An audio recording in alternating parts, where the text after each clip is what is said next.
Bien. Queridos colegas, muy buenos días a todos. Es un enorme placer y un honor para mí estar aquí en este país tan bello y poder compartir con ustedes una hora de charla de lesiones complejas, ¿no? Así que darle mi más expresivas gracias al doctor Carlos García Lithgow y a la Junta Directiva de ASOTCI, ¿no?, por esa amable invitación a poder estar aquí hoy. Bien, la charla de hoy va a ser un poco técnica. El público es un poco variopinto, espero no aburrir mucho a los cardiólogos clínicos, ¿no?, y que les sirva también como cultura general dentro de la cardiología intervencionista. Cuando Carlos García Lithgow me pidió que diera esta charla de lesiones complejas, es evidente que cuando empezamos en la cardiología intervencionista en los años 85, las lesiones eran tipo A la mayoría. Estábamos con un catéter que era prácticamente imposible de poner en las coronarias, pero esto ha evolucionado de una manera increíble y hoy en día lo que no tenemos son lesiones tipo A, no las vemos. Todo lo que tenemos, o la mayoría de lesiones, son complejas y la lista es interminable. Calcificadas, bifurcadas, crónicas, ostiales, venas afena, difusas, etc.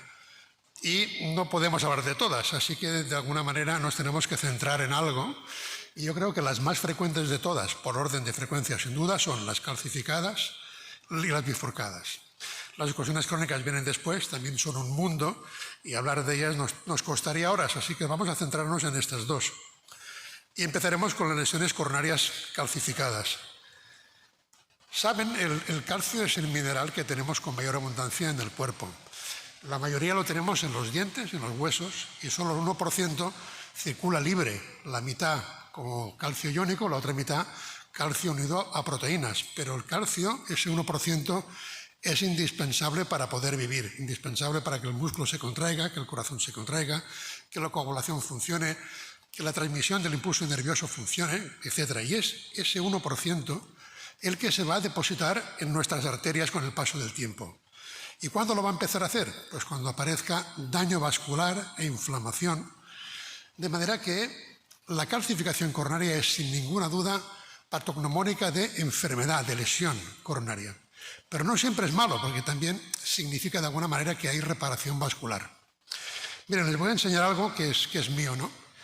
Yo en el 2012, cuando tenía 59 años, hice un dolorcito torácico, entonces en mi servicio la gente de imagen es muy buena, y haciéndole caso a la doctora Piña, que estaba hablando hace un momentito, pues me hice un TAC, ¿no?, para ver lo que tenía. Y si se fijan bien, tenía una lesión del 50% en la DEA media, no calcificada, y un poco más abajo una lesión del 30% no calcificada, o sea, lesiones moderadas que no requerían nada más que tratamiento, ¿vale? Pues empecé con las estatinas, con la aspirina, empecé con beta bloqueante, cambio de hábitos de vida, comer mejor, hacer deporte, etc.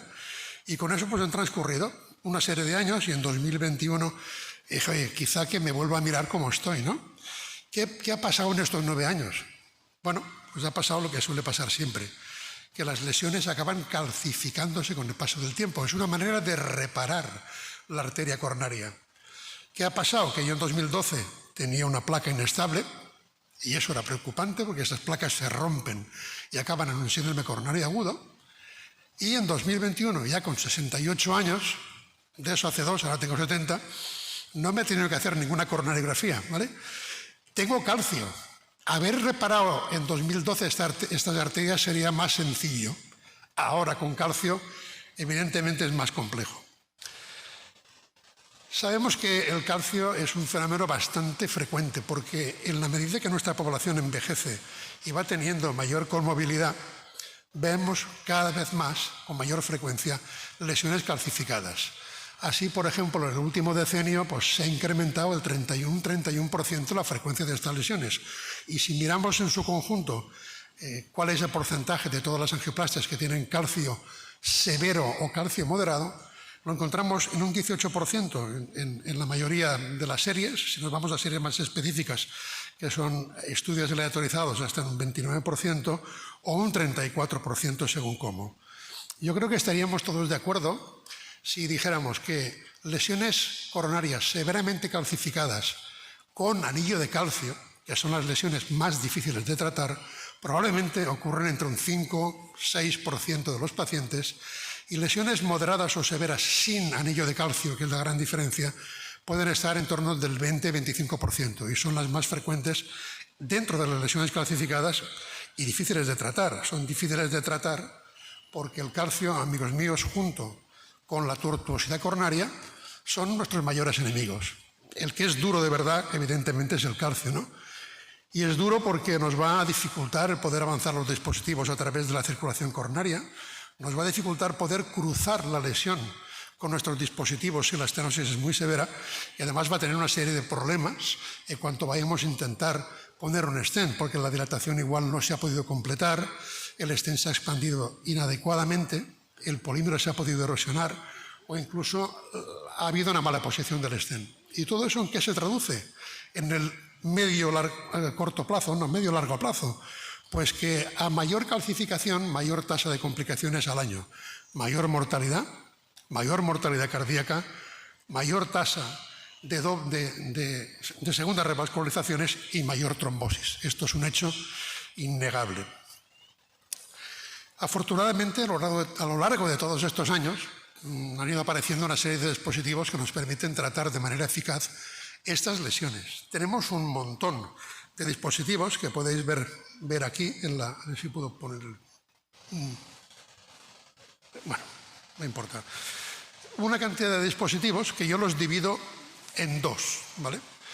Dispositivos que son para tratar lesiones severamente calcificadas y o indilatables, es decir, que tienen un anillo de calcio. Y esto que veis aquí es el séptimo de caballería. Es realmente lo que utilizamos para tratar lesiones muy complejas. ¿Y cuáles son estos dispositivos? La aterectomía, ya sea rotacional o orbital, la litotricia intravascular con el shockwave y el láser. Todos estos dispositivos tienen algo en común, y es que requieren una curva de aprendizaje, no tan solo del médico, sino también del equipo de hemodinámica. Y la segunda característica es que son terriblemente caros. Y en un sistema como el de algunos países, como el de aquí, o en nuestro caso, en la privada, son muy difíciles de implementar.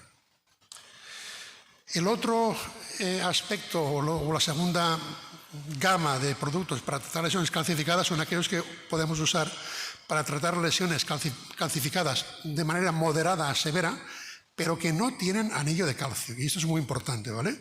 Porque con un anillo de calcio va a ser imposible. Tenemos entre las más débiles los balones de angioplastia. Los balones de angioplastia sirven para tratar lesiones calcificadas moderaditas como mucho. Si son severas, en general no van a funcionar, se van a ir rompiendo. Pero dentro de los balones tenemos balones muy pequeñitos, de muy bajo perfil, que sirven para abrir un poquito la lesión y luego permitir el paso a otros dispositivos. Y luego tenemos los balones que usamos para tratar lesiones con calcio, que son los balones no compliantes que puedo llevar a una alta presión, o los balones de muy alta presión como el OPN, que puede llegar hasta 40 atmósferas. Esto uno. Luego tengo los scoring balloons. Los scoring balloons son balones que por encima tienen un scoring, que puede ser una guía, que puede ser un filamento de nitinol, y que cuando yo inflo el balón, la presión se transmite a estos scoring. La presión no se transmite de manera uniforme desde el balón a la arteria, se concentra en estos puntos y aumenta el poder de rotura de la placa entre 2 a 10 veces, ¿de acuerdo? Y estos dispositivos son, creo yo, los más adecuados para tratar lesiones que son moderada a severamente calcificadas. Tienen una característica común de todos ellos, y es que estos dispositivos carecen de curva de aprendizaje. Son fáciles de usar, ¿vale? Y otra condición, y es que son baratos en comparación con los que hemos visto antes. Entonces, en un mundo ideal, ¿no?, en el que no hay restricciones económicas, etcétera, para tratar una lesión que está severamente calcificada, tendríamos que seguir una serie de pasos. El primero es analizar a qué nos enfrentamos, es decir, saber la importancia, la severidad, extensión de esa calcificación. Segundo, una vez que yo sé a qué me tengo que enfrentar, elegir con qué material la voy a tratar, y eso supone disponer de un arsenal terapéutico y de la experiencia adecuada para hacerlo servir, rotablator, shockwave, scoring balloons, etc. Tratar bien la estrategia, plan A, plan B. Todos sabemos que a veces ustedes empiezan a tratar una lesión con un balón, el balón no se dilata, y de ahí pasamos a un rotablator. Y una vez que hemos hecho rotablator, al final acabamos con un cutting balloon. O sea, las posibilidades de combinación de dispositivos son inmensas. Y hay algo que es un paradigma que no se puede olvidar, es que si ustedes tratan una lesión muy calcificada y no consiguen una buena apertura del vaso, no se les ocurra nunca poner un stent, ¿vale? Porque ese stent no se va a abrir de ninguna de las maneras y va a acabar trombosándose. Todavía hoy, después de que todos repetimos este mantra por todos sitios, aún se ven casos de gente que pone un stent después de haber tratado una arteria que no se ha abierto. Es incrementar el problema, no por poner el stent voy a tener más potencias y luego voy a dilatar con balones, es que no se va a abrir, estoy aumentando la resistencia de la placa a dilatarse. Por lo tanto, es importantísimo. La arteria no se abre, stop. Lo dejan con tratamiento médico y se acabó, pero no le pongan un stent porque lo van a condenar a una trombosis segura del stent. Entonces, como decía, en un primer paso hay que identificar con qué estoy luchando. Entonces tengo que ver las características de la placa calcificada. ¿Qué me interesa? Una, si tengo o no anillo de calcio. Esto es muy importante. Dos, la profundidad de la calcificación. ¿Es una calcificación intimal o es una calcificación que está más situada en la adventicia, como sucede con algunos pacientes con enfermedad renal crónica, que son un mundo aparte? ¿O es nodular, que requiere un tratamiento distinto? Luego tengo que conocer el grosor. No es igual tratar una placa de calcio de 0,3 milímetros de grosor que una de 0,8. La de 0,8 no la abriré con ningún balón, ¿vale? Mientras que la de 0,3 sí. La longitud es menos importante, pero las otras tres son muy, muy importantes.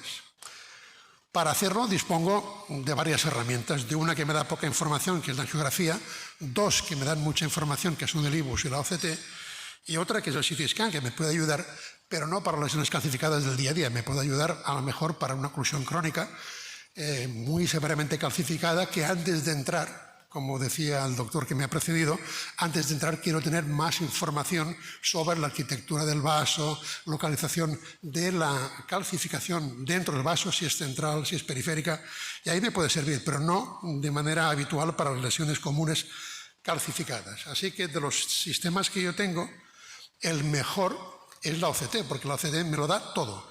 Me da la evaluación de la placa y me permite además evaluar el resultado de mi intervención. El eco casi hace lo mismo, excepto que no me permite ver el grosor de la placa, porque hay un silencio acústico con el eco que no permite que eso sea así. El TAC no nos sirve, ya lo he dicho antes, y luego la angiografía coronaria nos da información solamente sobre si tengo mucho o poco calcio, pero no gran cosa más. Por lo tanto, en un medio ideal, lo que tocaría es tener la OCT y el IBUS y poder usarlos en cada caso para poder decidir, en caso de lesiones muy calcificadas, poder decidir cuál sería el mejor tratamiento para este paciente, ¿vale? Sin duda la que más nos da es la OCT, pero tenemos que tener el IBUS porque a veces la OCT es imposible de que pase. Y además nos obliga a predilatar la mayor parte de las lesiones con balones para poder poner estos dispositivos dentro de la coronaria. Eso es tan tremendamente caro que en la realidad, en muchos países y en el día a día, pues no se pueden poner. Esto es así. ¿Y cómo nos manejamos? Pues oiga, asumiendo que la severidad de la calcificación la vamos a hacer con la angiografía coronaria. ¿Y cómo lo hacemos? Pues mirándola con mucho cariño, con mucha atención. Es decir, yo miro la coronariografía y antes de inyectar, si con la imagen parada yo veo una radiopacidad que ocupa todo el grosor de la arteria y afecta a ambos bordes, eso es una calcificación coronaria severa. Si esa imagen que veo son densidades que no ocupan todo el tamaño de la arteria, visibles solo con la imagen parada antes de que yo inyecte, podemos definirlo como una calcificación coronaria moderada. Por ejemplo, la imagen que les muestro, como ven, le dejé aquí el microcatéter para localizarlo. Como ven, aquí veo una densidad con la imagen parada que afecta todo el espesor del vaso y se ve muy bien en los dos bordes. Cuando tenemos esto, según la proyección que busquemos, podemos ver incluso hasta el anillo de calcio.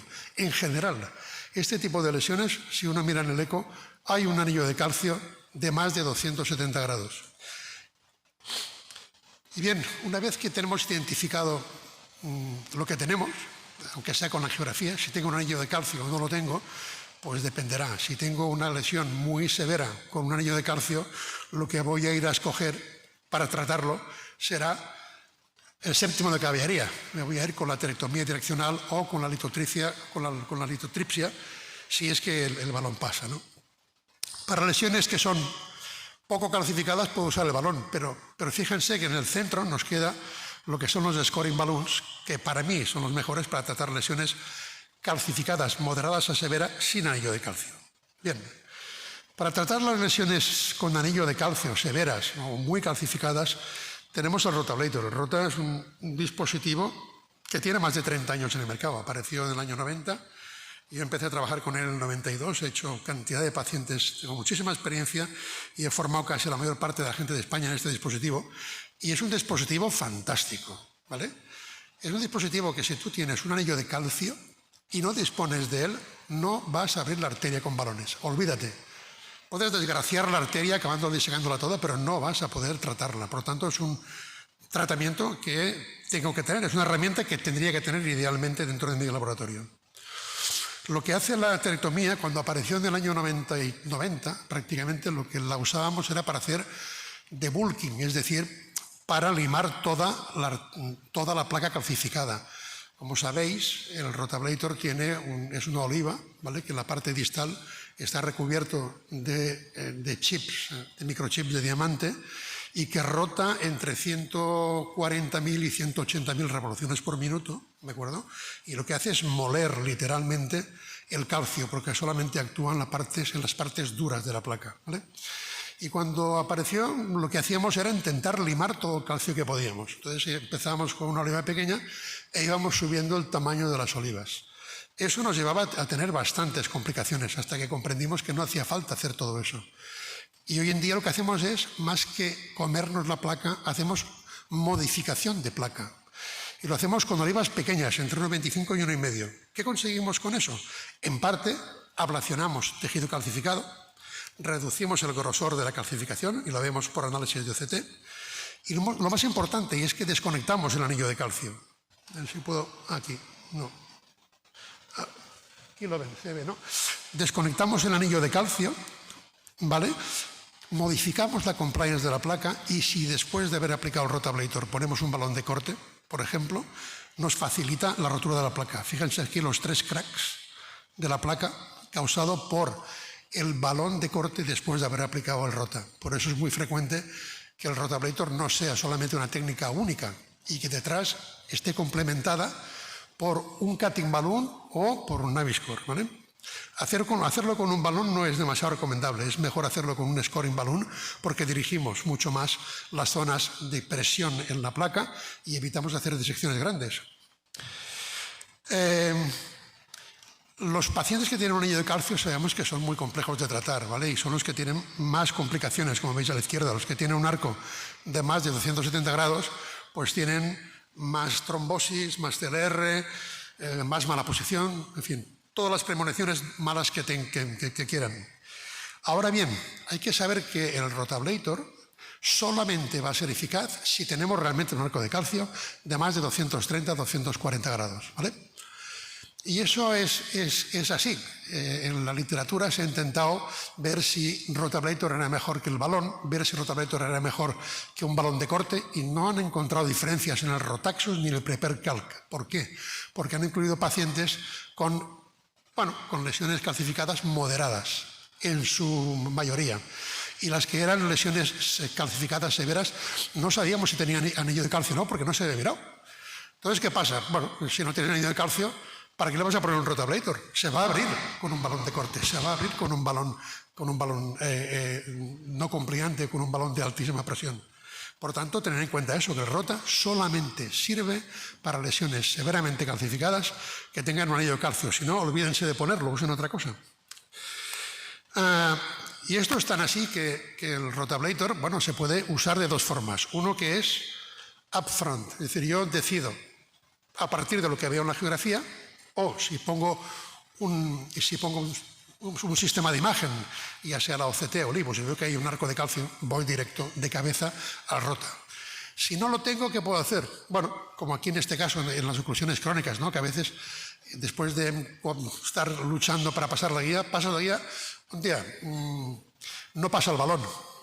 No pasa el balón o el balón no se abre, como es este caso. Lo puedo usar voy a probar a ver qué pasa. Y si el balón no se abre, no sigan insistiendo, no vayan con balón pequeñito, dilatando porque vas a acabar disecando. Lo mejor que es, bueno, pues hacer un bailout rota, como en este caso, ¿vale?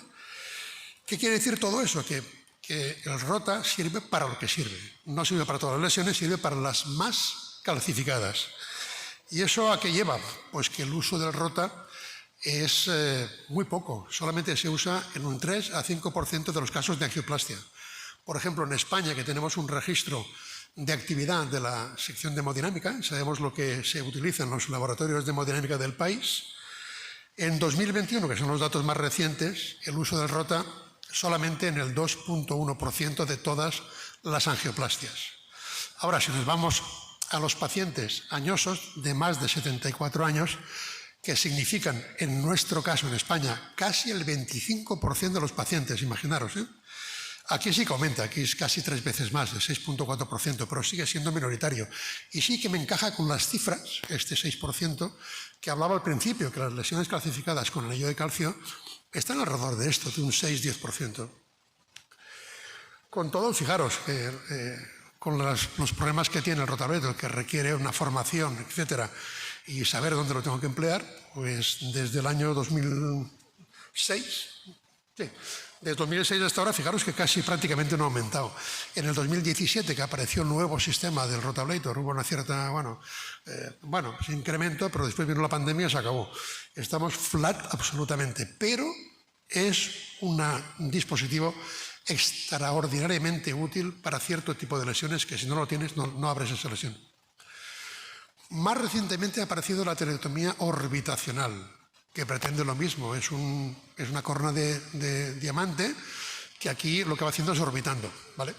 ¿Qué ventajas tiene? Que lo puedes avanzar sobre una guía que no tiene que ser una guía específica como la del rotablator, que cuesta de manipular.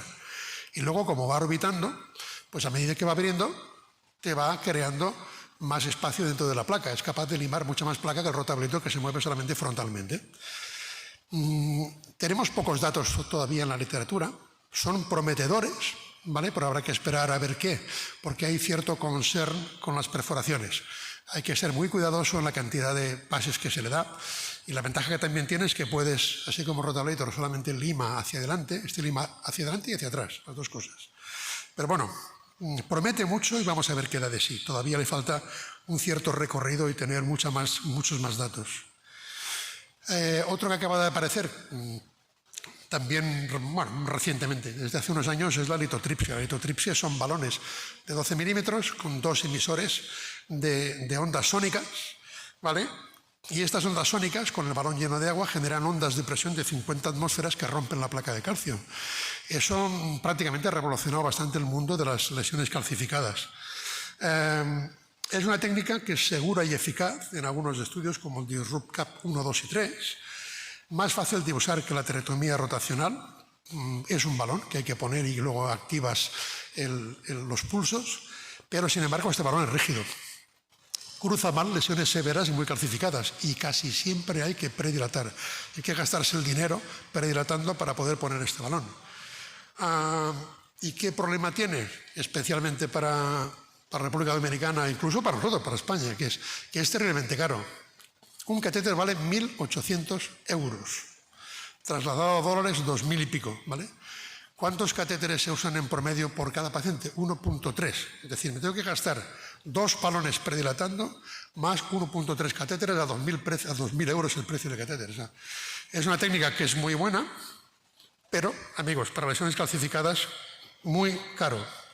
Con todo, a pesar del precio, en España, fijaros el incremento. En un año, del 2020 al 2021, un incremento de 72% en el consumo de este tipo de catéteres. De 586 a 1029, o sea que la gente realmente aprecia la eficacia de este tratamiento. Ahora, segundo paso. Las lesiones severas calcificadas, y hemos explicado lo que tenemos. ¿Qué pasa con las lesiones severas o moderadamente calcificadas que no tienen anillo de calcio? ¿Con qué las podemos dilatar? Sé que mucha gente utiliza el balón, ¿vale? Utiliza el balón porque el balón pasa, es más fácil, más sencillo, pero el balón carece de fuerza para abrir lesiones, y si lo hace, las posibilidades de que haya una ruptura de la placa no controlada y una disección importante son mucho mayores, ¿vale? Esto es de manera que los scoring balloons para mí son probablemente los dispositivos más fáciles de usar, que hemos dicho antes, que no tienen curva de aprendizaje, para tratar la mayoría de lesiones calcificantes, que son este 20-25% de lesiones que no tienen anillo de calcio. Los scoring balloon, como decía, tienen una mayor capacidad de romper la placa que los balones convencionales, entre 2 y 10 veces más, y algunos, como el que les enseñaré, hasta 20 veces más, ya que la presión se transmite a través de los scoring, de los elementos de scoring que están en contacto con la pared y no de manera uniforme desde el balón a la pared. Facilitan el implante del stent en lesiones moderadamente calcificadas y reducen la tasa de segundas revascularizaciones frente a un balón convencional. Y podemos hacer modificación agresiva de placa a altas presiones, que es como se tienen que hacer. Ayer que estábamos comiendo con un grupo de personas aquí de Dominicana, me decían, es que a mí me da miedo subir mucho, poner mucha presión en un scoring balloon. No les dé ningún miedo. O sea, hay un dicho en España que es que para hacer una tortilla hay que romper los huevos primero, ¿no? Pues esto es lo mismo, aquí hay que romper la cáscara. Si no rompemos el calcio, la arteria no se va a abrir. Por lo tanto, con los scoring balloon, ya sea con un cutting balloon, ya sea con un scoreflex, con lo que sea, hay que subir a altas presiones. A pesar de lo que diga la casa Boston Scientific, que desde siempre dice, no pongáis mucha presión, tienen miedo de que se rompa la arteria. Si tomamos la precaución de no exceder el tamaño del vaso, sé que la relación tamaño de la arteria, tamaño del dispositivo, sea 0,85, jamás, y he usado montones de estos balones, he tenido una ruptura, nunca en la vida. Pero hay que darle presión al sistema. Fijaros también en el registro, ¿cuánto suben los balones al cabo del año? No hay el incremento. ¿Por qué sucede eso? Bueno, pues sucede porque estos balones, que funcionan muy bien, tienen inconvenientes, como todo en cardiología intervencionista. Hay cosas que funcionan bien y cosas que no funcionan tan bien. ¿Y estos qué tienen? Estos dispositivos tienen un perfil grueso, son rígidos. Es difícil cruzar la lesión con un cutting balloon. Por mucho que apretes, tiene un perfil grueso. Y por tanto, si hay tortuosidad, también navegan mal. Y segundo, una vez que los has dilatado, olvídate de volver a cruzar la lesión con ellos, porque quedan absolutamente deformados. Entonces, la pregunta es, ¿podemos mejorar la eficacia de los scoring balloons? Y yo, aparte de ser un cardiólogo intervencionista ya de los antiguos, son 35 años, siempre he tenido una vena de ingeniero frustrado. Y me he dedicado durante muchos años de mi vida a hacer desarrollo de producto con muchas compañías, con Abbott, con Guidant, y ahora pues con la compañía eVascular, porque la tengo la de casa, son de Barcelona, yo soy de Barcelona. Nos encontramos las ganas de comer con el hambre, o sea que es, ¿no? Fantástico. Y hemos estado colaborando en múltiples proyectos, tengo con ellos patentes, y con estos colaboré en el desarrollo del Naviscore. Yo no he ideado el Naviscore lo ideó la gente de I+D de eVascular, que es una gente excepcional. Y lo que sí hice con ellos es retocar el dispositivo, mejorarlo y luego hacer el estudio para ver la eficacia y que os enseñaré. Bien, y si es posible mejorarlo, y lo hicimos con este producto, pensando cómo lo podíamos mejorar. Bien, ¿qué es el Naviscore? Bueno, el Naviscore es un catéter de alta presión con una estructura de nitinol colocada encima, punto. Os lo explicito. Es un balón de alta presión que puede ir hasta 20 atmósferas de rated burst pressure, pero lo puedo llevar a 26, ¿vale? Y esto es importante porque, como os decía antes, para romper calcio hay que ir a altas presiones. Y luego encima tenemos una estructura, que es, por un lado, una estructura de nitinol, unos filamentos de 125 micras, sobre la cual se va a transmitir la presión del balón.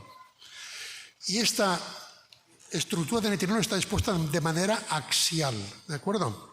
Y luego tengo un tubo de compensación de nylon, que luego veremos para qué sirve. Aquí tenéis el vídeo. Cuando el balón se hincha, ¿vale? Al replegar, cuando veréis ahora, cuando el balón se hincha, lo que hacemos es estirar la estructura de nylon. Y cuando el balón se deshincha, esta estructura de nylon va a tirar hacia atrás de la estructura y va a contribuir a que se pliegue el balón.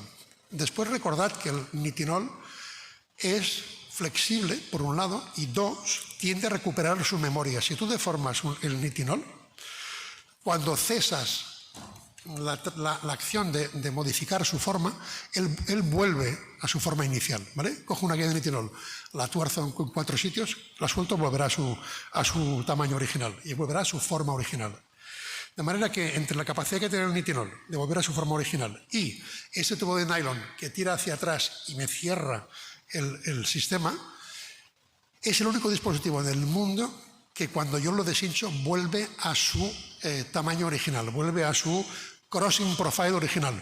Y lo puedes inflar las veces que te dé la gana, 10, 15, volverá a su crossing profile original. Y esto realmente es único. Entonces, ¿por qué hicimos este diseño? Bueno, muy sencillo. Partíamos del AngioSculpt. Sabemos que el nitinol es flexible, que tiene una capacidad de scoring fantástica, ¿vale? Y eso se demuestra con el AngioSculpt. ¿Qué pasa con el AngioSculpt? Está dispuesto helicoidalmente. ¿Qué pasa si tengo una resistencia en una estructura que es helicoidal? Va a rozar, se va a deformar y no voy a poder pasar. Bien, tomemos el nitinol del AngioSculpt. Muy bien, ¿cómo lo pongo? Bien, es que el balón de corte tiene mucha fuerza. ¿Por qué no pasa? Porque es muy tocho. ¿Y por qué es muy tocho? Porque tengo una estructura que son unas cuchillas de acero inoxidable. El acero inoxidable no es para nada flexible. Y además de no ser flexible, es gordo. ¿Qué hago? Cojo los filamentos de nitinol y los dispongo de manera axial, como en el cutting balloon. Y lo que tengo es una estructura que es flexible, con una cantidad de área de scoring muy alta y que además el push del balón se transmite perfectamente a los elementos del scoring porque están en el eje del balón, ¿vale? Y ese fue el pensamiento y así lo hicimos. Y si los comparamos, si comparamos los 3 dispositivos, el perfil de cruce del Naviscore es un 31% menos que el del cutting balloon y un 5% menos que el del AngioSculpt. También el recubrimiento hidrofílico que tiene es durable y reduce la fricción cuando pasas. Fijaros aquí el AngioSculpt, ¿no? El AngioSculpt que tiene esta estructura helicoidal. Si veis abajo, si yo lo empujo contra resistencia, ¿qué hace? Se deforma y al deformarse no va a poder progresar. Y eso desarrollamos un laboratorio experimental para poder pasar los diferentes catéteres. A la izquierda veis el AngioSculpt que se clava en esta lesión que hicimos, una lesión con curva que remeda una lesión calcificada, mientras el AngioSculpt en la derecha, el Naviscore cruza las veces que quieras, ¿vale? Pero el AngioSculpt es incapaz de pasar. Y si miramos lo que os decía antes, la capacidad de volver a su tamaño original, a su perfil de cruce original, a la izquierda con el Naviscore vuelve a su posición original las veces que lo dilatemos. Con el AngioSculpt, una vez que lo has dilatado, o con el cutting balloon, se quedan tan deformados que es imposible volver atrás. Y luego, claro, la superficie de scoring importa. No es igual hacer scoring con un hilito que con más superficie de scoring. Transmito mayor presión y más controlada porque lo tengo en 4 puntos de la circunferencia. El AngioSculpt, que parece que tengas mucho scoring, cuando lo inflas al final te quedan solamente 2 filamentos. Mientras que con la disposición axial de los filamentos tengo una superficie de scoring muy, muy alta, un 66 veces mayor que la del AngioSculpt. Una vez hecho esto y probado en el Experimental Lab, decimos, bueno, es la hora de ver si esto funciona en verdad en humanos. Y hicimos un estudio en España y Portugal con 85 pacientes en los cuales les pedí que incluyeran, y la gente que participaba, veis ahí arriba Euro4C, el Euro4C Group es un grupo de gente que está en el EuroPCR, que son expertos en tratamiento de lesiones severamente calcificadas, ¿vale? Son gente que tiene mucha experiencia en rota, en litotripsia, con los diferentes balones de scoring, que es la gente que me interesaba para hacer este estudio y que pudieran comparar de una manera virtual cómo les parecía este balón frente a esos balones que usan en el día a día.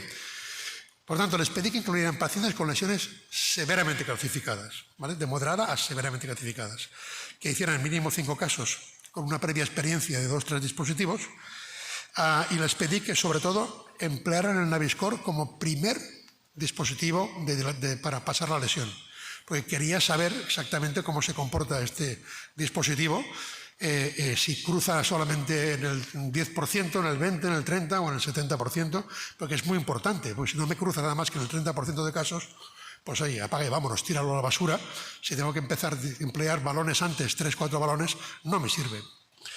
Bien, ¿en qué población hicimos el estudio? Fijaros, la edad, 71 años, pacientes añosos, 44% de diabetes, 70% de dislipidemia, 75% de hipertensos, 18% de enfermedad renal crónica, ¿vale?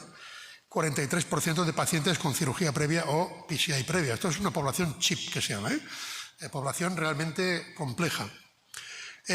Calcificaciones severas, 66%.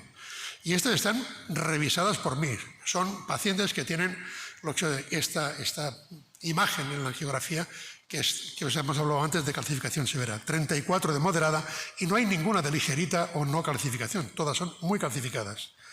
El 10% eran ocasiones crónicas, el 41% estaban en la descendente anterior, 19% eran troncos comunes, ¿vale? Y la estenosis basal del 81%. Bien, ¿en cuántos casos cruzó el Naviscore?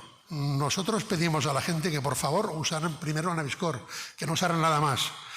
Bien, a pesar de todo, vieron en 10 casos el operador era tan salvaje la calificación y decía, no va a pasar, voy a ponerle primero el rotablator directo o un balón pequeño, y así lo hicieron. Pusieron rota en 5 y balón pequeño en 5. Bueno, muy bien, perfecto. Después de usar esto, el Naviscore pasó en todos, que son los de aquí, ¿vale? O sea, se pudieron usar el Naviscore para acabar de dilatar la lesión con éxito. En los que usaron el Naviscore como primer dispositivo, ¿vale? ¿Qué es lo que pasó? Bueno, pues el Naviscore cruzó en el 76% de los pacientes. Es decir, cuando yo uso un Naviscore como primer dispositivo, soy capaz de cruzar una lesión severamente calcificada y severamente estenosada en 3 de cada 4. Esto no hay ningún otro dispositivo en el mercado que te lo permita hacer. En un 24% de estos pacientes, Naviscore no cruza, ¿vale? Les decimos muy bien, si no cruza, podéis poner un balón pequeño para abrir un poquito y luego pasar el dispositivo. ¿Qué fue lo que hicieron? ¿Qué pasó? Pues que en la mayoría se pudo poner el Naviscore y acabar de tratar la lesión. Solamente en 2 pacientes no cruzó nada, ni Naviscore, no se puede hacer nada, ni rota, ni nada absolutamente por la cantidad de calcio que tenían, que impedía el que nada cruzara. De manera que el Naviscore fue útil en el 98% de las lesiones. ¿Qué pasó con los resultados angiográficos? El éxito del procedimiento,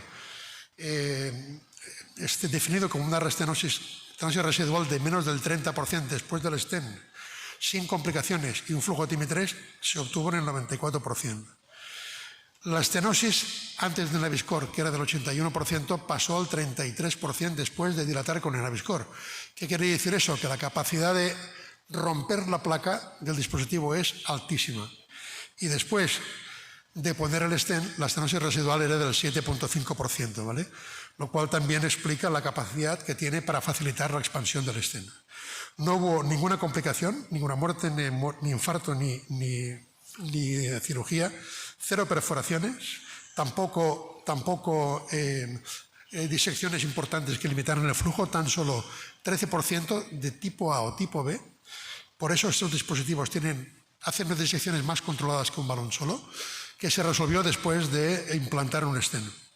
Y ningún caso de que se enganchara el dispositivo y no pudiéramos sacarlo. Hicimos OCT en 10 pacientes para ver cuál era el mecanismo de acción de este dispositivo. Y como podéis ver aquí en la izquierda que hay un arco de calcio de 270 grados, lo que vemos después del Naviscore es la rotura del anillo de calcio en diferentes niveles. Al igual que en esta otra lesión, que hay un anillo de calcio de 360, Naviscore es capaz de romper el anillo de calcio de 360 grados, ¿vale? Son anillos de calcio que no son extremadamente gruesos, ¿vale? Como mucho 0,4. Si son muy amplios, creo que no lo rompería. Pero Naviscore, a diferencia de otros, sí que es capaz de romper un anillo de calcio completo. Les pedimos a los operadores que nos dijeran con respecto a los scoring balloons que ellos usan, cómo veían este dispositivo. Mejor, igual o peor, en diferentes parámetros. Nos contestaron, en empuje, mucho mejor. En capacidad de cruce, mucho mejor. En Tiempo de desinflado del balón, mucho mejor. Replegado del balón, mucho mejor. Capacidad de recruce, infinitamente mejor. De manera que la valoración global fue bastante mejor que lo que ellos usan habitualmente, que son el Wolverine, el Cutting Balloon, el Agioscope, el Scoreflex o el NS Alpha. Ya sé que esto no es un head-to-head, pero son gente muy experta que conoce muy bien cómo funcionan cada dispositivo y que dan aquí una visión que es bastante, aunque sea cualitativa, tiene utilidad porque proviene de gente con una enorme experiencia. De manera que las conclusiones que podemos sacar de este estudio es que gracias a esta capacidad que tiene el dispositivo de cruzar lesiones estenóticas, la eficacia en abrir el vaso y cómo facilita la expansión del stent y la seguridad, no lo olvidemos, yo creo que en sitios o en ambientes como aquí que tenemos que tener dificultades, o como en muchos países, con las compañías de aseguradoras, y que el coste del dispositivo es una preocupación, el Naviscore podría ser una buena solución como dispositivo de primera elección para tratar lesiones severamente calcificadas. Porque frente a una estrategia de usar incremento gradual de balones y romper el 3, 4, 5 balones, Naviscore tiene un enorme potencial de ahorrar tiempo, reducción, contraste y bajar el coste del procedimiento. Vamos a ver 3 casitos rápidos, ¿vale? Este es de un paciente mayor, 76 años, con insuficiencia renal crónica, que hizo un infarto sin elevación del HT en el 2018, con bloqueo AV, se le puso marcapasos micra, y el hombre sigue con angina clase 2, y en la resonancia tiene una necrosis transmural de la circunfleja, que fue el infarto del 2018, y una isquemia anterior extensa. En la coronariografía, como veis, la circunfleja está ocluida, muy calcificada, y la DA, después de la diagonal, la DA media tiene una lesión muy severa, como veis ahí, del 80%, antes de inyectar podéis ver el calcio perfectamente. Antes de la inyección podéis ver la sombra del calcio, ¿vale? Es una calcificación severa, que la veréis mejor aquí, ¿vale? Y aquí estamos con un catéter que es un EVU, es un EVU 3,5, que no da mucho soporte, pero fijaros cómo en el panel de la izquierda el Naviscore es capaz de flexar, ¿vale? Flexar y cruzar el tronco que está calcificado e ir hacia la lesión. Esto un Cutting Balloon no lo puede hacer en la vida porque no es flexible. Y manteniendo el empuje podemos pasar hasta la lesión y empezar a dilatar. Fijaros el calcio, lo veis perfectamente, ¿eh? Y lo que decía antes, inflamos de 16, inflamos de 18 y ves que la parte proximal del balón no se abre. Bueno, muy bien. Puede durar hasta 26, vale, perfecto. Voy y a 20 atmósferas el balón se abre completamente, ¿de acuerdo? Ahora miro el resultado, a la izquierda, mirar el resultado después de dilatar con el Naviscore. Prácticamente no hay estenosis residual. Es muy potente abriendo la lesión. Colocamos un stent de 3,5 por 15 y este es el resultado final. Prácticamente no hay estenosis residual. El caso 2 es un paciente también mayor, vamos incrementando la edad, de 71 a 82, con todos los factores de riesgo coronario que queráis, con enfermedad renal crónica, que está muy sintomático, ¿vale? Y que tiene una lesión en la coronaria derecha mega calcificada en el segmento medio. Aquí la tenéis. Bien, aquí ha sido una angioplastia con un Judkins, que para la derecha el soporte que da es cero pelotero. Y se puso de entrada un Naviscore de 3 por 15. En el otro caso un 3 por 6. El Naviscore cruzó el 3 por 15. Dilató. Procedimos a implantar el stent el 3,5 por 24 y ahora veréis el resultado después. Esto es ver para creer, francamente. Mirad el resultado. Y pasándolo directamente, sin predilatar con baloncito pequeño ni nada, ¿eh? Es capaz de cruzar, tiene mucha fuerza. El caso 3, y con eso acabo esta parte, y vamos a la otra rápido. El caso 3 es una paciente todavía mayor, 91 años. No llegamos a 100, pero 91 sí. Hipertensa, que está en clase 3, no tiene ninguna otra enfermedad. Y miramos en la geografía y tiene una lesión severamente calcificada, un tubo de calcio, se ve en la DA media. Aquí es de los pacientes que el médico dijo, uy, voy con un balón porque aquí no pasará el Naviscore. Puso un balón y ¿qué pasó con el balón? No se abría. No se abría el balón de ninguna de las maneras, pusieron un Naviscore 2,5 por 15, el Naviscore se abrió, se hicieron 3 inflados, después del Naviscore, este resultado es post-Naviscore en una pequeña disección y una estenosis residual muy, muy pobre, Se puso un stent 2,5 por 29 largo, que cuesta de avanzar en una lesión si no está bien preparada. Y este es el resultado final que veréis después de la estenosis del stent. Le hicimos un gran favor a esta señora de 91 años, que realmente una lesión era terriblemente difícil de tratar, ¿no? ¿Cuánto tiempo dispongo, señor presidente? ¿Dispongo de tiempo todavía? ¿Sí voy bien? Para la calificación vamos bien, ¿no? De tiempo vamos. Esta primera parte, yo no sé si queréis hacer preguntas de esta primera parte o no, y seguimos con la segunda. Si alguien quiere opinar, hacer alguna pregunta, es el momento de esa parte, luego voy rápido con la bifurcación. ¿O preferís que lo hagamos al final? Bueno, pues lo hacemos, ¿sí? ¿Lo hacemos al final? Tú tienes una. Venga.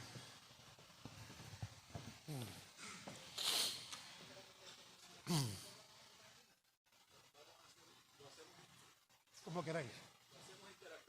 Sí. Podemos hacerlo ahora, podemos hacerlo al final si queréis. Esta bifurcación es bastante interesante.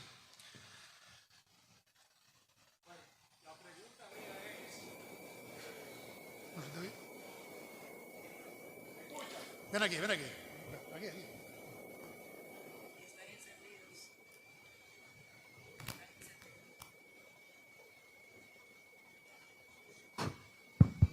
Sí, la pregunta mía es al doctor Serra, ¿con qué frecuencia o si es válido utilizar algún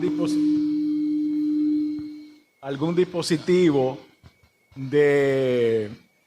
como iBus o OCT una vez tú hayas utilizado, hayas predilatado con una Naviscore? ¿En qué ocasión tú te ayudas de eso? Si es válido, si no es válido.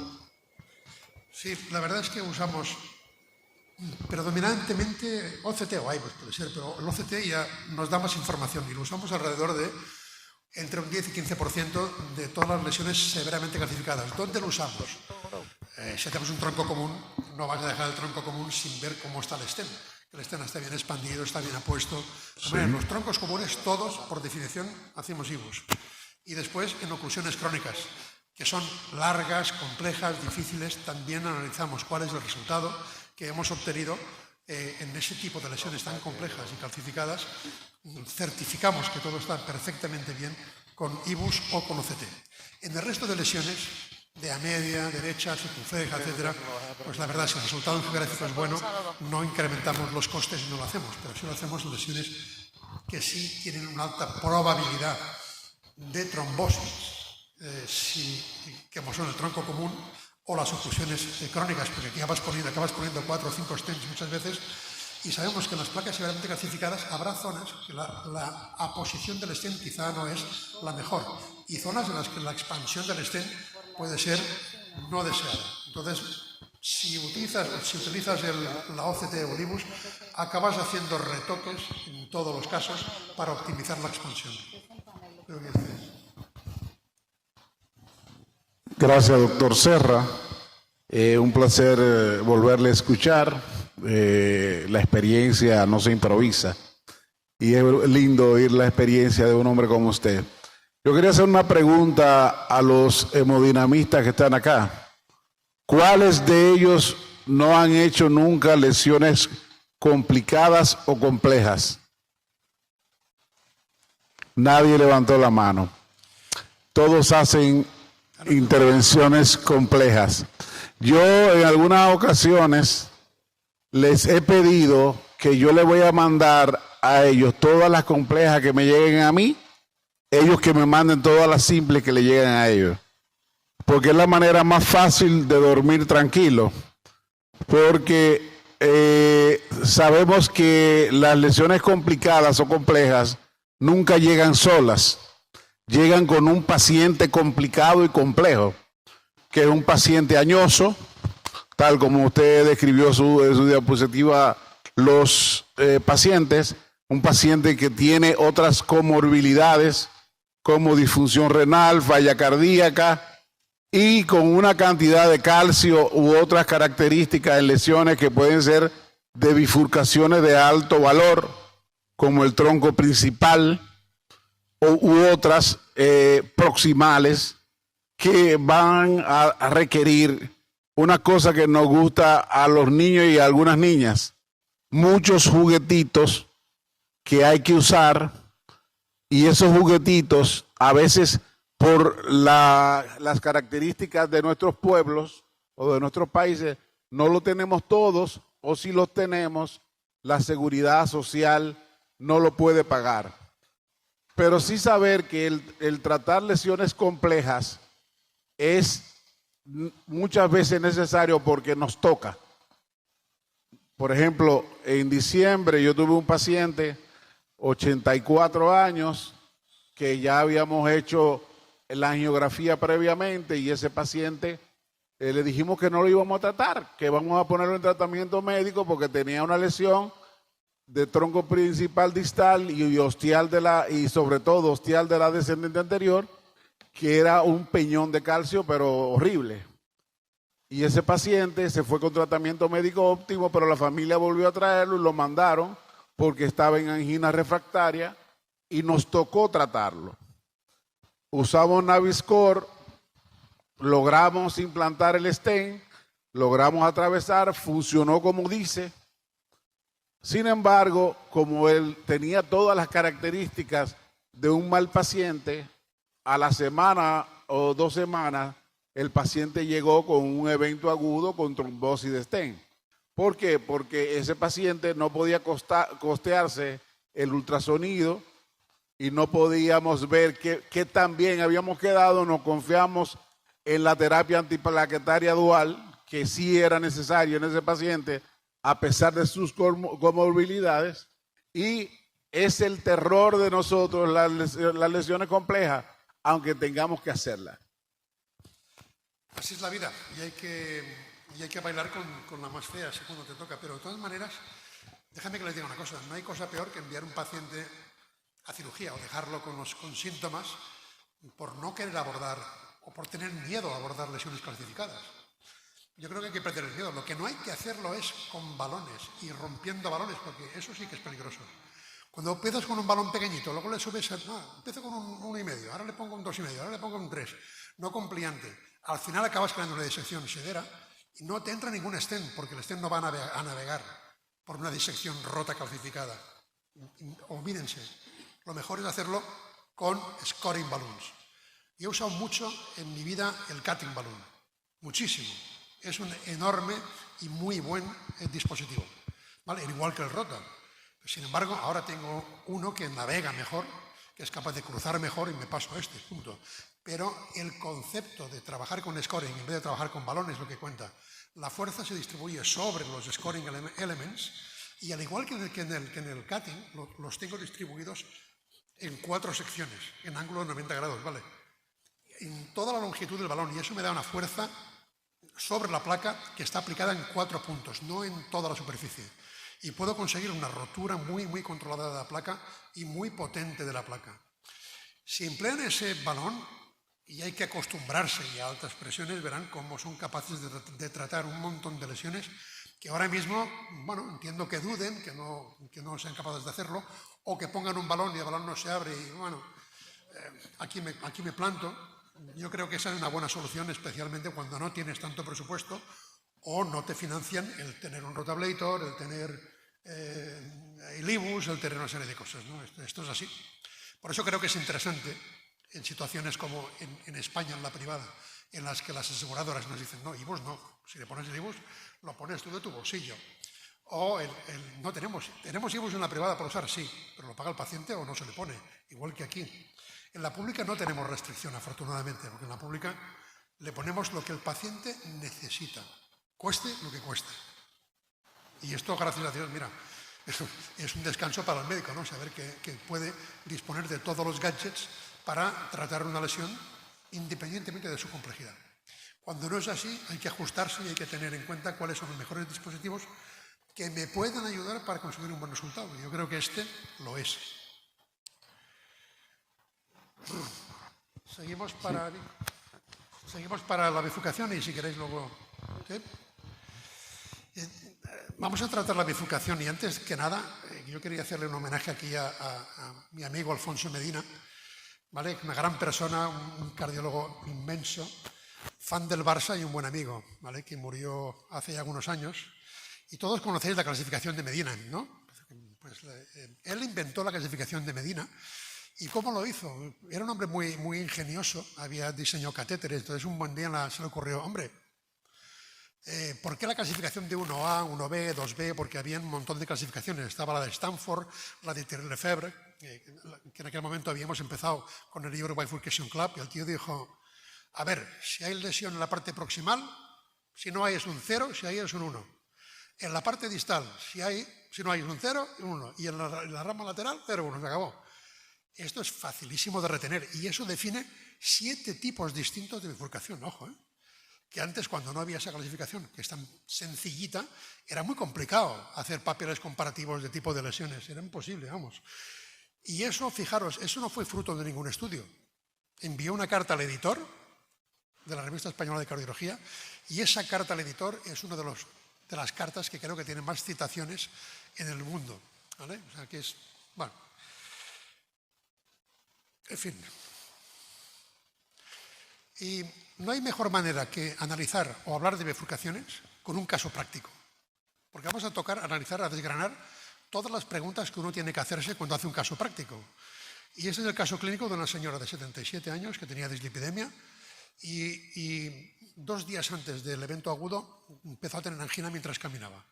Entonces, en su casa empieza con un dolor torácico a las 15:30, el servicio de emergencias médicas llega 16:30, primer electro, ¿vale? Y cuando están allí, fibrila la señora. La desfibrilan y llega a la sala de hemodinámica a las 17:55 ya sin dolor, ¿vale? Y un electro que se ha normalizado. Entonces el electro, cuando llega al SEM y la miran antes de que fibrile, y lo único que destaca es que hay una elevación del ST en D1 y AVL, o sea, cara lateral alta, con una depresión del ST en D3 y AVF y unas Ts algo picudas en la cara anterior, ¿no? Entonces, la señora nos llega a la sala, le hacemos el cateterismo y el cateterismo tiene la coronaria derecha, que es no dominante, con esa lesión severa en la parte proximal, pero que es no dominante, ¿vale? Y con la coronaria izquierda ya vemos una lesión en la DEA media y una lesión en la circunfleja antes de la descendente posterior, ¿vale? Esa lesión en la descendente intermedia, que la veréis mejor aquí, ¿vale? Está en la bifurcación con la primera rama diagonal, que es muy grande, ¿vale? Aquí la veis mejor. Y si la analizamos mejor, ¿qué diríais que es? Una 1-0-1, una 1-1-1. Entonces, a veces es complicado porque se pueden superponer las imágenes y siempre que estéis delante de una bifurcación es muy importante que hagáis diferentes proyecciones, especialmente ortogonales, para poder ver realmente delante de qué estáis. Y analizar también la extensión de la enfermedad hacia la rama secundaria. Ver si hay calcio, si no hay calcio y tomar las medidas de cada una de las ramas para saber si tengo que usar 2 stents, qué voy a tener, si puedo hacer una culotte o no, o si voy a tener que hacer un double kissing crash. En este caso, aquí en esta proyección parecía un 1-0-1, con una extensión hacia la diagonal de 5 milímetros, pero si cambiamos de proyección, nos vamos al spider, con una angulación caudal máxima, las cosas cambian. Y aquí nos damos cuenta que la descendente distal también tiene una lesión severa y es una 1-1-1, ¿vale? Que cambia la cosa, aumenta la complejidad. Bien, ¿qué es lo que uno tiene que preguntarse cuando está delante de una lesión de este tipo, ¿vale? ¿Qué técnica vamos a hacer? ¿Un stent o 2 stents de entrada? ¿Qué stent vamos a usar? Después la siguiente pregunta es, ¿predilatar la rama principal? Seguro, pero solo la rama principal. ¿Dilatamos las 2 ramas? Si decido dilatar la rama lateral, ¿cómo lo hago? ¿Con un balón? ¿Con un scoring balón? ¿Qué papel tiene el balón con droga en este tipo de bifurcaciones? Todas estas preguntas son las que nos tenemos que hacer. Bien. Si nos vamos a lo que recomienda el Euro Bifurcation Club, del que yo fui también uno de los elementos fundadores hace un montón de años, nos dice que hay una técnica que es el Provisional Side Branch Stenting, es decir, que tú vas a stentar la rama si pasa algo, pero si no, tú vas a poner un stent en la rama principal y a verlas venir. Esto es lo que se llama el Provisional Side Branch Stenting. Es el estándar hoy en día para tratar la mayoría de las bifurcaciones, ¿de acuerdo? El Provisional Side Branch Stenting es más una filosofía más que una técnica, porque es la filosofía que aplicamos a todas las bifurcaciones. Entonces, en este tipo de filosofía, una vez que yo he identificado cuál es la rama principal, le pongo la stent en la rama principal y veo qué pasa con la rama lateral. Y decido si stent o no. Esto es de Provisional Side Branch Stenting.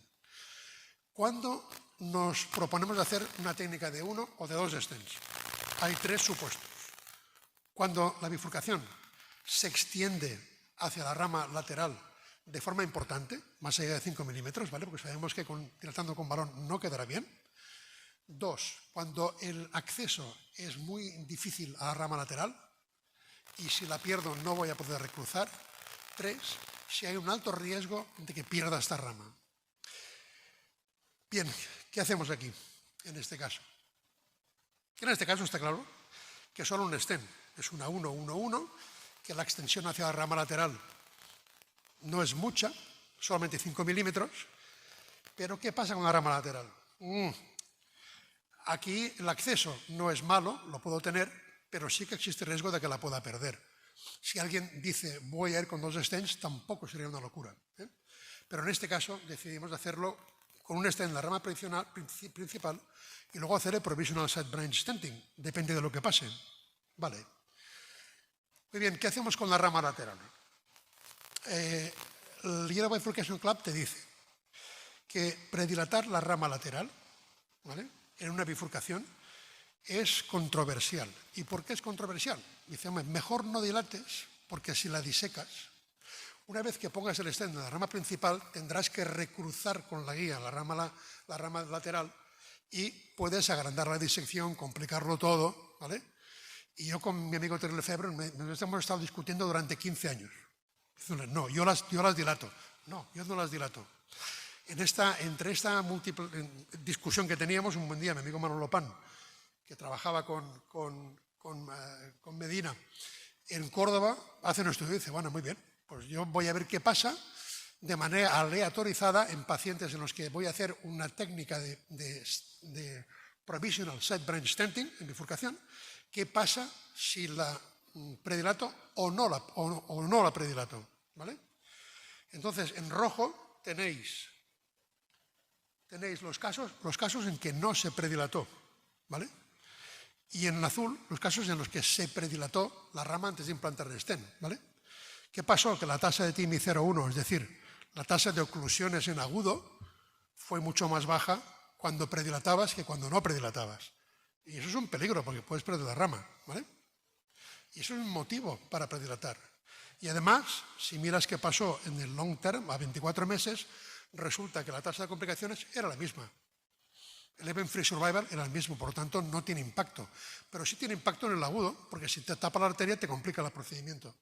Por tanto, yo en todos los casos, predilato la rama antes de implantar el stent en la rama principal. Bien, la pregunta es, ¿con qué dilatamos la rama lateral? ¿Con un balón normal, semicompliante? ¿Con un balón no compliante? ¿Con un scoring? Yo no sé qué hacen, bueno, no sé qué hacéis vosotros, imagino que sí, la mayoría usáis un balón y se acabó. Pues yo prefiero usar un scoring balloon y las razones son múltiples. La primera es porque las fracturas que causa el scoring balloon en una bifurcación rompe los puentes de colágeno y reduce el recoil. Tú pones un balón en la diagonal, lo hinchas y esperas 5 minutos y a los 5 minutos vuelve a estar cerrada. Pones un scoring y eso no sucede, porque rompes parte de las fibras colágenas que están en el ostium de esa diagonal. 2, eso lo he repetido hasta la saciedad. El scoring balloon me da una rotura de placa, una modificación de placa que es mucho más controlada que la que hace un balón, que aplica la presión de manera uniforme a toda la pared de la arteria. Aquí la aplico en 4 puntos y es mucho más controlado, tengo menos disecciones. Y luego una tercera razón, que me la da un estudio, que es el Password, que se publicó ahora en el 2020, y es que si tú planificas poner un balón con droga en una bifurcación, si lo tratas con un balón scoring, los resultados a largo plazo son mejores. Coño, pues tengo 3 motivos por los cuales dilatar con un scoring balloon. Dicho y hecho, rama diagonal. Predilato y empiezo por la rama diagonal además. Predilato con un Naviscore 2,5 por 6 a 2 niveles, muy bien. Y luego dilato con un balón 3x5, 3x15, la rama principal, ¿de acuerdo? Dilato las dos, vale. Resultado, aquí lo tenéis. ¿Dónde está la disección? En la que he dilatado con balón, en la otra no. La otra hay una mini disección, hay un poco de hashes, como suele suceder con los balones de scoring, pero fijaros que la disección está ahí. ¿Dónde he puesto un balón? Muy bien, muy bien. Luego, ¿qué stent utilizo? Al utilizar un stent, la respuesta es, muchos stents de hoy en día pueden ir bien, pero que hay que tener en cuenta una serie de cosas. Uno es el número de links que tengo por anillo. Links es lo que une cada anillo, cada dos anillos, ¿vale? Si tengo muchos links, tengo menos celdas por vuelta, ¿vale? Como mínimo tiene que tener 3 celdas. Si tiene 4, estoy reduciendo el acceso a la rama lateral. Es así. Y si tengo que emplear una técnica de doble stent, no podré poner un doble stent y expandirlo porque no habrá espacio. Mínimo 3. El tamaño y la forma de la celda, que es lo que decía ahora, importa. Mínimo 3. El grosor de la pata del stent también. Cuanto más gruesos sean, si me quedan en medio de la rama lateral, voy a tener más problemas para cruzarlo con la guía. Y luego algo importante, que es la capacidad de sobreexpansión del stent. Si estoy haciendo un tronco común, eso tiene mucha importancia. El tronco común, a lo mejor la DEA me mide 3,5 milímetros, o 4, 3 milímetros la circunfleja, y me mide 5,5 el tronco. Entonces tengo que tener un stent que da capacidad de ir de 3,5 a 5, o 5,5. Y eso no todos lo tienen. El DS Angiolite, que conocéis muy bien vosotros, es un stent de cromo cobalto, de celda abierta, con sirolimus, etcétera, que tiene un diseño en stent pequeño, mediano y largo. Y eso ya lo sabéis, supongo, pero el stent que va de 2 a 2,5 es el mismo stent. Tiene 6 coronas, ¿vale? Que depende del balón que le pongas y dilatarán más o menos. El balón medio va de 2,75 a 3,5, pero es el mismo stent con balón diferente. Y el stent de 4 a 4,5 tiene 9 coronas y lo único que varía es el balón que le pongo. ¿Cuántas links tengo? Links variables para obtener ¿qué? Un máximo de 3 celdas por vuelta. Y el grosor del alambre, fijaros que es de los bajos que hay en el mercado. No como los de 60 micras, pero si los comparamos con un Science, lo comparamos con un Onyx, etc., está bastante bien. Y lo que es importante es que el grosor del link, que ese te puede quedar muchas veces en la bifurcación, es muy pequeño, de 70 micras. Y luego la capacidad de sobreexpansión, fijaros, el stent pequeño de 2 milímetros o de 2,5, el 2,5 lo puedo llevar hasta 4. El que me va de 2,75 a 3,5 lo puedo llevar a 5,25 y el de 4 a 4,5 lo puedo llevar hasta 6. Esto realmente hay que saberlo porque si hago un tronco, estas características son de una importancia tremenda, ¿vale? Si pongo un stent que no se ve, si hago un tronco de 6, tengo que ponerle uno de 4. Si no, no podré llegar nunca a eso. Bien, aquí le pusimos un angiolite 3x29. Este es el stent post-implante inmediato. Vale, muy bien. Perfecto, este es el resultado. Ahora, siguiente pregunta. Ahora tengo un 70% de estenosis residual con un flujo TIMI3 en la rama diagonal. ¿Qué hay que hacer ahora? Opción A. Me voy, se acabó, no toco nada más. Opción B. Hago FCR. Si el FCR es normal, no la toco. Si el FCR me dice que está isquémico, la dilato. ¿Vale? O tratar con un drug eluting balloon. ¿Vale? Yo sé que la mayoría de vosotros diríais, me voy. Ya está. ¿No? El resultado es cojonudo, ¿para qué me voy a liar aquí? ¿No? Pues bien, en este caso yo no. Os dije antes que el estudio Password que os decía antes ya te dice que si dilatas una rama y le haces antes el scoring balloon, eso tiene un impacto en el seguimiento, que tendrás menos MACE, ¿vale? Esto está corroborado, por fin, ¿me entiendes? Con un metaanálisis que compara el dilatar con un balón normal o dilatar con un balón con droga. La rama lateral de una bifurcación. Evidentemente, no habrá más o menos infartos, no te vas a morir más o menos. Lo que sí habrá en el largo plazo es una reducción del MACE de un 55% al año. No al mes, no a los 3 meses, pero al año sí, ¿de acuerdo? Si reduce el MACE, ¿por qué no le voy a poner ¿por qué no la voy a dilatar, la rama lateral? con un balón con droga y lo voy a condenar a que ese señor vuelva a lo mejor con una restenosis que luego va a ser compleja de tratar. Vale. Yo lo dilaté y lo hice no con cualquiera, lo hice con el Essential Pro y luego os explico por qué. Bien, lo que hice fue recruzar la guía hacia la diagonal y luego pasar ese balón, el Essential Pro, a través de los straps del stent, ¿vale? Dilatar, el balón hinchado, 8 atmósferas, no más, presión nominal. Estos balones, recordad que los balones con droga no son para dilatar, son para llevar la droga a la pared arterial. Es un enorme error utilizar un balón con droga para dilatar la lesión. Primero hay que preparar bien la placa, dejarla bien abierta y luego aplicar el balón con droga. ¿De acuerdo? Si lo hacéis al revés, no va a funcionar. Eso es muy importante. Segundo punto importante, el tiempo. El tiempo mínimo 60, ideal 90 segundos.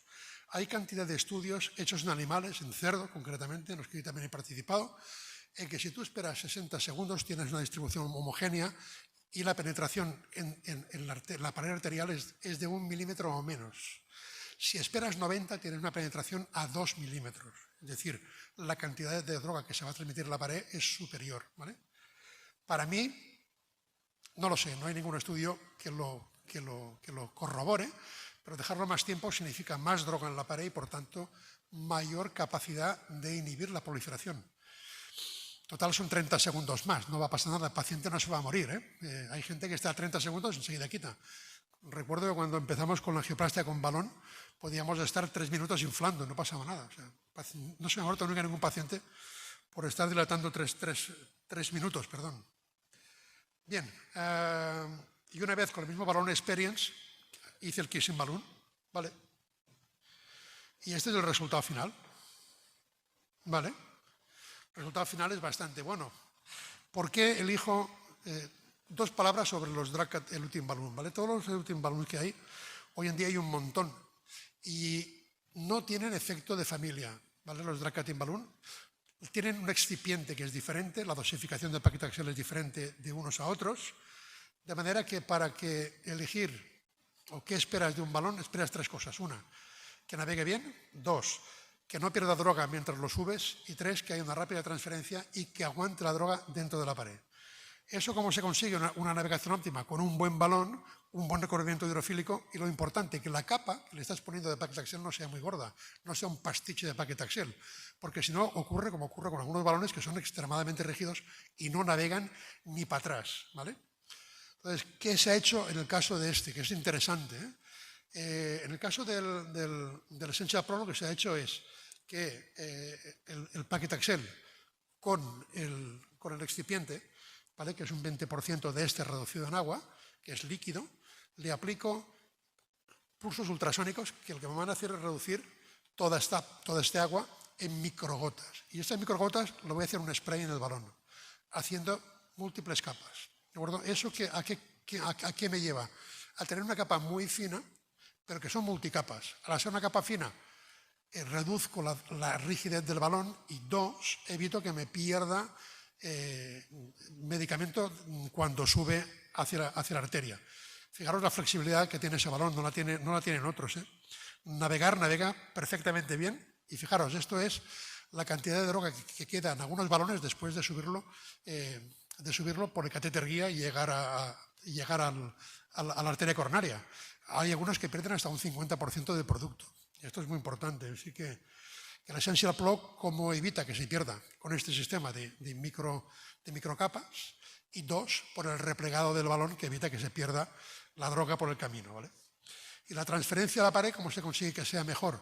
Con la forma del paclitaxel. Aquí es microcristalina y todo lo que sea microcristalino pues es más soluble y tiene más capacidad de transferirse a la pared de la arteria y de quedarse en la pared de la arteria, frente a otros que la estructura no es microcristalina, sino que es macrocristalina o amorfa.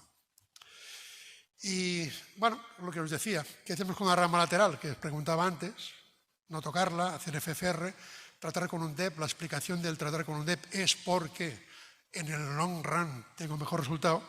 Y aquí tenéis la lesión al cabo del año, 12 meses de esta señora, ¿vale? Mirad la rama lateral. Está impecable. Y esta es la razón por la cual usamos DEP en este tipo de bifurcaciones. Y con esto acabo ya, creo que quizá me he pasado muy poco, Muy bonito. Estamos Solamente pasaditos. os quiero recordar, antes de daros las gracias por vuestra paciencia, que yo represento una plataforma que decía Carlos, que es el CSC. Organizamos 3 congresos al cabo del año, uno en noviembre, otro en marzo, que está ahora aquí, que es de estructural, al que os invito a que vengáis, porque especialmente son congresos que conoce muy bien Carlos, que son muy buenos, y este de estructural, para aquellos que quieran iniciarse, tenemos programados 28 casos, 21 en live y 8 casos enlatados. Es uno de los mejores cursos que se hacen en Europa, esto hecho por la gente del CSI, o sea que no es poca broma. Estáis cordialmente invitados y os acogeremos con los brazos abiertos. Así que muchas gracias por vuestra atención.